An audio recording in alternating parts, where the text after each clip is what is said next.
In the fall of 2021, when it was about time to purchase supplies for December Daily, I had to make a decision. Either I was going to be done with this project forever, or I was going to go all in, buy all the things, not literally, but close, and really enjoy and celebrate this process. Well, you can see what I chose.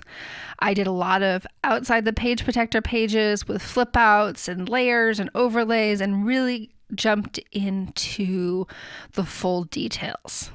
My absolute favorite part are all the ribbons and fibers on the tags and closures, and it just makes me so incredibly happy. One of the very first supplies I purchased again this year was more ribbon and fiber for my album. Of course, we have that Starbucks sleeve yet again. Almost every single year you will find one in my albums. It's kind of a little treasure hunt.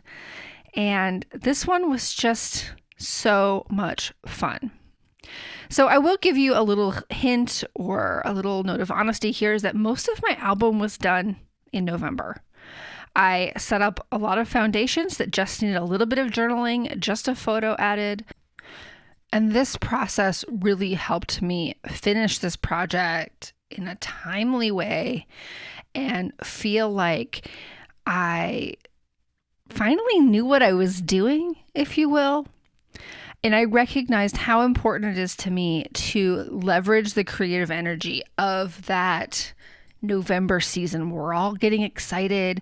We're all playing with our supplies. And as much as I can use that to my advantage, the better off I'm going to be in December when things get a little bit crazy. I can print a photo, put some journaling on it, but these more detailed pages with lots of hybrid work and lots of dimension and interactivity, I don't have the energy or motivation to do that when it comes down to mid-December. It's just too hard for me. There's too much going on.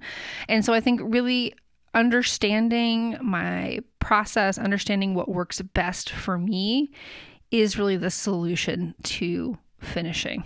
Now, it doesn't mean that I can't find those moments for creativity during December, but if I can do a lot in advance, as I did way back in 2011, for example, I have a much better chance of following through on the project. These end pages here are some of my favorites. The half circle, the giant tag with the mini photos, the heart. I really just thoroughly enjoyed playing with these, learning new techniques, and celebrating the holiday season with as much crafty goodness as that I could cram into one album. And before we finish off here, I wanted to point out one more thing is that you'll notice that album was not new last year. That is actually a 2015 album.